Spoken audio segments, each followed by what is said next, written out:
Hello friends, मैं आपका mentor AK Singh और आज फिर हम अपने CTET के संपूर्ण बाल विकास को देखेंगे। और संपूर्ण बाल विकास में हम क्या देख रहे हैं, क्वेश्चन आंसर के थ्रू हम क्या समझ रहे हैं, बाल विकास में किस तरह से क्वेश्चन आपको सॉल्व करने हैं, किस तरह से आपको क्या है आंसर को चुनना है और किस तरह से ऑप्शन को काटना है। तो ये आपको चीज़ें समझ में आ रही होंगी और इस चीज़ों को जब समझ में आ जाएगी तब क्या है आपके यानी कि 75 नंबर की पेडोलॉजी बिल्कुल आसान लगने लगेगी। आप ये कहोगे कि स्टेट टेट का पेपर हार्ड है और CTET का पेपर आसान है। तो इसीलिए पहले क्या है, संपूर्ण बाल विकास कराया जा रहा है, जिससे क्या हो, जो आखिरी के दिन यानी कि जैसे ही आपका 1 तारीख से शुरू होगी, 1 तारीख से जब भी आपका यानी कि जो पेपर है उसमें क्या कराया जाए, पूरा की पूरी जो मेन चीज़ है। क्योंकि देखो ऐसा आता है आजकल के बच्चे या फिर कोई भी मान के चलो कि BEd कर लेते हैं बिना जाए, ठीक है, BTC कर लेते हैं बिना जाए, DEd कर लेते हैं बिना जाए, ठीक है। दूसरी बात ये है, और रही बात वहाँ पर जब थ्योरी होती है तो थ्योरी में हम क्या करते हैं, जैसे 10 यूनिट है, 10 में से हमें पता है कि पहली यूनिट और दूसरी यूनिट में से एक क्वेश्चन करना है, दूसरी यूनिट में इस तरह कभी कभार इस तरह का, पहले बात तो इस तरह का पेपर आता नहीं है एजुकेशन में, पर तब भी हम ये मान के चलते हैं। पर और वही होता है कि ह्यूमन नेचर क्या कहता है कि ये हार्ड चैप्टर है, चल इसकी जगह हम दूसरा चैप्टर पढ़ लेते हैं। ये आपने सब ने महसूस किया, कोई भी हो, चाहे मैं हूँ चाहे आप हो, एजुकेशन फील्ड की ये कहानी है।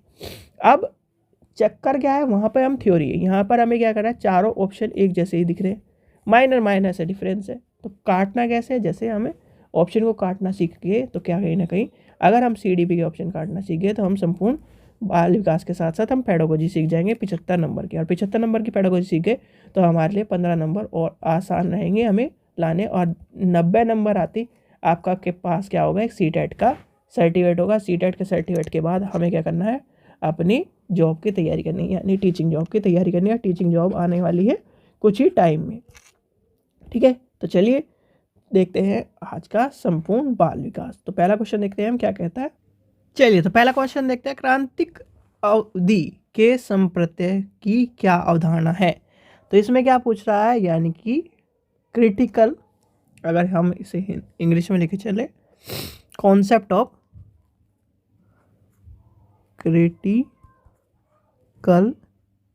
पीरियड की अवधारणा का यानी कि क्या मतलब है। अब इसमें अवधारणा में अगर हम आपको ऑप्शन काटें तो पहले होता है, पहला का क्या ऑप्शन बताया गया, विकास के दौरान अपरिवर्तनीय स्थिति है। तो ये बिल्कुल सही है, पहला ही ऑप्शन अगर आपको सही बैठ रहा है तो आपको आगे पढ़ने की जरूरत नहीं। वातावरण का विकास कई प्रभाव नहीं करता है। इसमें देखिए आनुवांशिक का विकास यानी आनुवांशिकता का विकास पर बहुत कम प्रभाव पड़ता नहीं, पूरा पड़ता है। पुरस्कार को विकास के दौरान नकारात्मक नहीं, यही गलत है। तो यानी कि ये कहीं ना कहीं नेगेटिव दे रहे हैं और ये करता है पॉजिटिव। अब इसकी जो अवधि है, यानी कि सभी बच्चे क्या होते हैं, सभी व्यक्ति के लिए सीखना एक क्या है, महत्वपूर्ण समय अवधि होता है।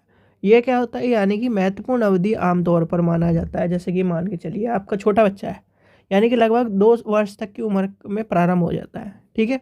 आपने सबने देखा होगा छोटा बच्चा क्या है कि वो, एक तो आपने लिटिल साइंटिस्ट वाली कॉन्सेप्ट समझा होगा, और दूसरा देखा होगा कि जो छोटा बच्चा है वो क्या है, ज़्यादा चीज़ जानने की कोशिश करता है, ठीक है, कि ये क्या है। या फिर आप देखा होगा कि मोबाइल में देखता है तो वो क्या करता है, उस चीज़ों को समझता है। तो ये कहीं ना कहीं वही चीज़ कह रहा है।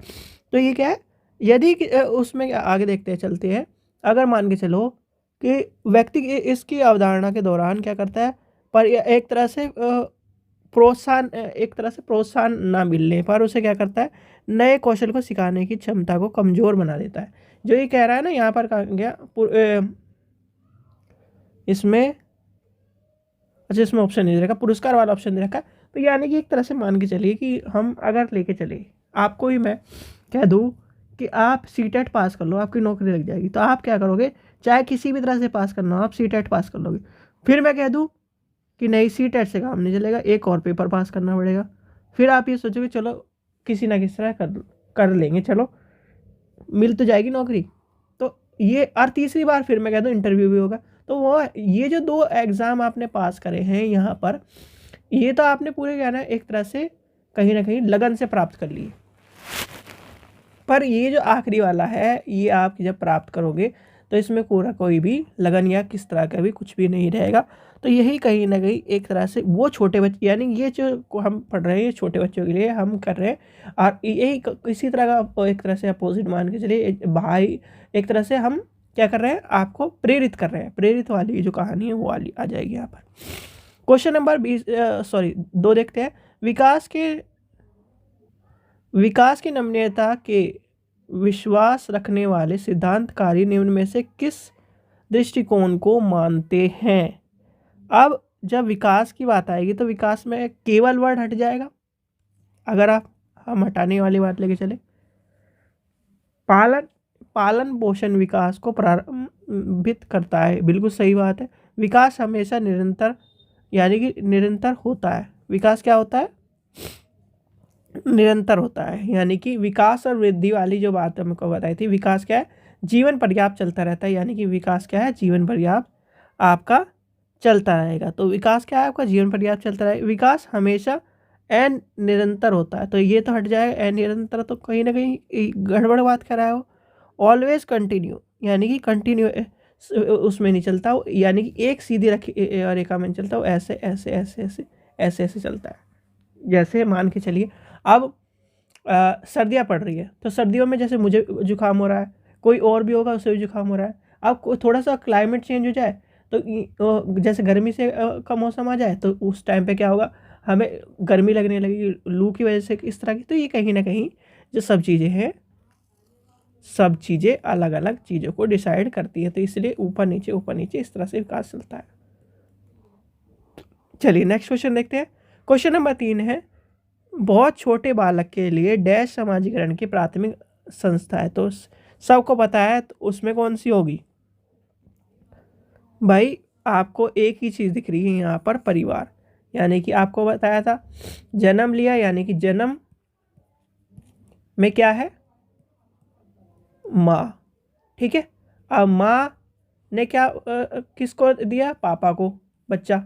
पापा से कहाँ आया, ब्रदर एंड सिस्टर। ब्रदर से सिस्टर से आया उसके चाचा चाची ताऊ ताई ग्रैंडफादर ग्रैंड मदर, इस तरह से चला। तो ये क्या है, पूरा पूरा परिवार है। और यही कहीं ना कहीं समाज का, और ये कौन कौन है, ये समाज के हिस्से हैं। तो यानी कि सामाजिकरण इन्होंने कर दिया। विद्यालय, यानी विद्यालय आपका सेकेंडरी, ये है फर्स्ट। ठीक है, इस चीज़ का सबको पता है। इससे आसान क्वेश्चन अगर ये भी किसी को नहीं आता, तो ये मान के चलिए सीटेट आप पास कभी नहीं कर सकते। सिंपल और स्पष्ट भाषा में मैं ये कह रहा हूँ। ठीक है, क्योंकि देखो वो चीज़ मैं पहले से ही नहीं पसंद करता कि आपको क्या है भाई। देखो एक चीज़ होती है, चाहे मैं अगर गलत हूँ, अगर मुझे कोई गलत बताने वाला है, तो कहीं ना कहीं वो मेरे को आगे के लिए तो ठीक कर रहा है। अगर मैं आपको आज गलत बता रहा हूँ, तो आप क्या करोगे कि यार सही कह रहा है, मुझे ये भी नहीं पता, छोटी चीज़। और छोटी चीज़ इसलिए, जब आप इस तरह से आपको पता चलेगा, तो आप क्या करोगे, थोड़ा सा पढ़ने की कोशिश करोगे। पढ़ने सबसे बड़ी दिक्कत हमारे एजुकेशन वाले सिस्टम में यही है कि बहुत सारे बच्चों ने कहीं ना कहीं बीएड और जिस तरह की जो एजुकेशन कोर्स है वो बिना एक तरह से रेगुलर करे हुए जाए हुए तब ले रखे हैं। चलिए आगे चलते हैं।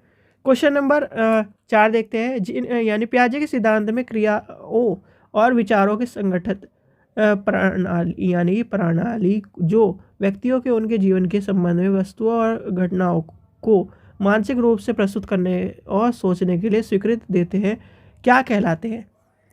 तो जब पियाजे कहता है, तो पियाजे क्या कहता है उसको, स्कीमा। यानी कि आपको मैंने बताया था स्कीमा वाली बात। अब स्कीमा क्या होता है, एक तरह से स्कीमा आपका जैसे बच्चे के अंतःक्रिया में मस्तिष्क में जमा चीज़ों का उपयोग करके किसी वस्तुओं के प्रति धारणा को विकसित करना, उसे कहते हैं स्कीमा। ठीक है, अब जैसे मान के चलो आपसे कहूँ, मैं आपसे कह दूँ, आपको पहली बार बाइक चलाना सिखा रहा हूँ कि देखो बच्चों, ऐसे जैसे आप साइकिल को बैलेंस करके चलते थे ना, आपको ऐसे ही क्या नाम, इसे मोटरसाइकिल के हैंडल को बैलेंस करके चलना है। तो आपको क्या है, स्कीमा याद आ गया। यानी कि हाँ, ऐसे पकड़ के रखना था, ऐसे बैलेंस करके रखना था, इसे इस टायर को, यानी कि इसको इधर उधर नहीं जाने देना था, तो क्या हो गया, स्कीमा क्लिक हो गया दिमाग में आपके, और क्लिक हो गया तो आपके दिमाग में वो स्कीमा बन गया, और यहाँ पर आपका आंसर हो गया करेक्ट। चलो जी आगे चले। पियाजे की संज्ञानात्मक विकास के सिद्धांत के अनुसार किस चरण पर अधिकतर बच्चे दूसरों की दृष्टिकोण को समझने में विशेष कठिनाई को महसूस करते हैं, और ये आपका कौन सी स्टेज होती है, ये आपकी पूर्व संक्रियात्मक अवस्था होती है। पूर्व संक्रियात्मक अवस्था कौन सी होती है, बताओ बताओ जल्दी। ये होती है आपकी 2 से 7 वर्ष, याद रखना 2 से 7 वर्ष की क्या होती है, अवस्था होती है पूर्व संक्रियात्मक अवस्था। और इसमें होता है यानी कि विकास जो अहम केंद्रित, यानी कि सोच क्या होती है, अहम केंद्रित, और दूसरों के दृष्टिकोण को समझने में कठिनाई हो जाती है। ठीक है, चलिए तो इसका आंसर क्या होगा, ऑप्शन नंबर बी हो जाएगा इसका आंसर। चलिए क्वेश्चन नंबर 6 देखते हैं। वाइगोत्स्की के अनुसार संज्ञानात्मक विकास डैश का उत्पादन है, तो इसका क्या हो जाएगा इसका आंसर, इसका होगा देखिए केवल वाला काट देंगे हम, बिल्कुल काट देंगे, केवल आपको मैंने मना किया था।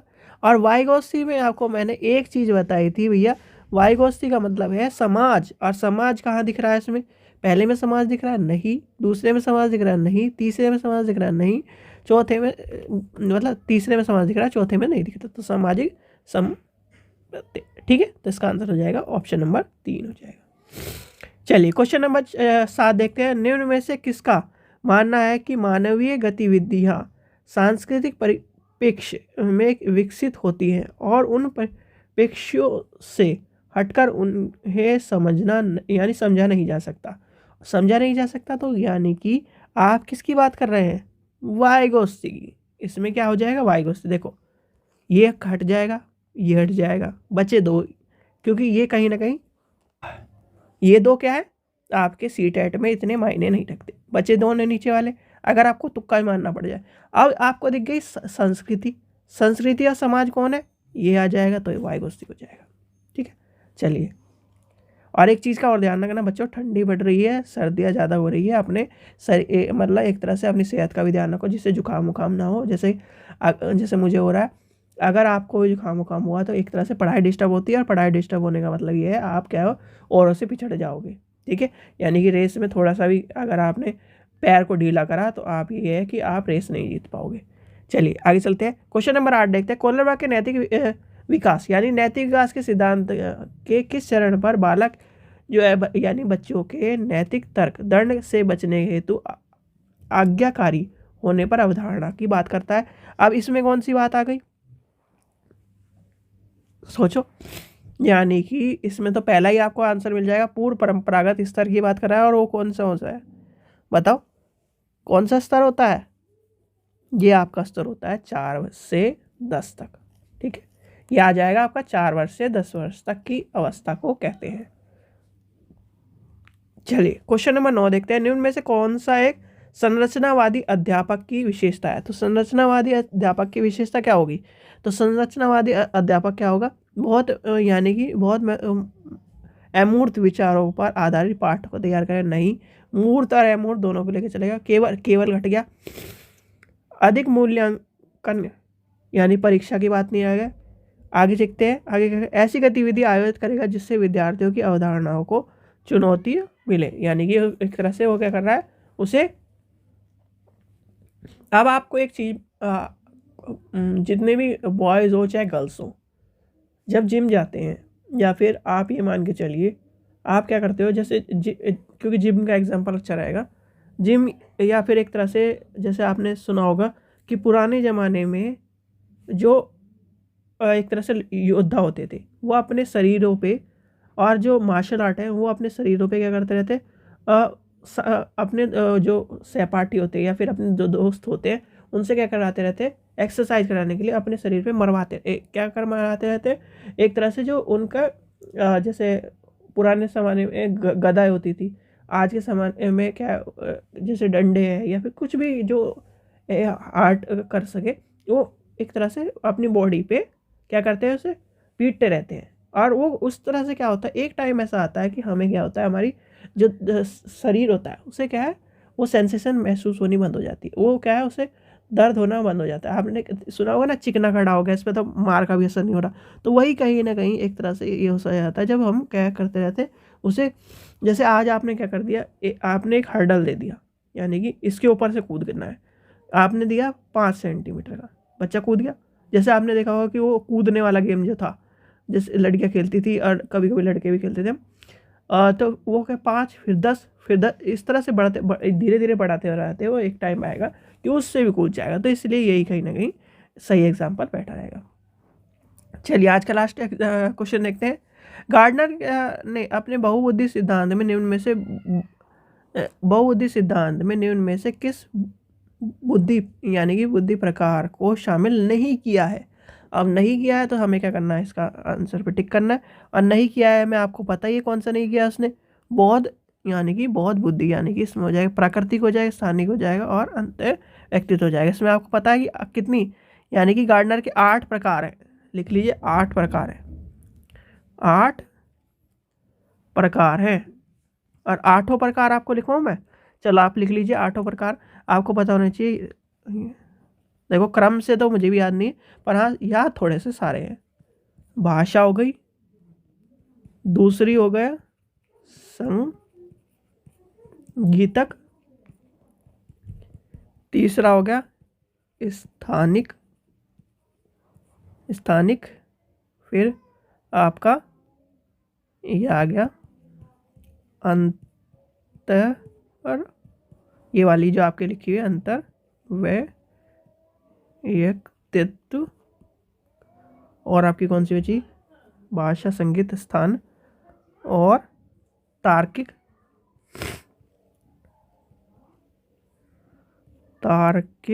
गणितीय, एक प्राकृतिक लिख लो, छठी प्राकृतिक हो गई, बुद्धि और भाषा गणित, सातवीं आप लिख लो दोहक, यानी कि एक तरह से दोहिक क्रियात्मक,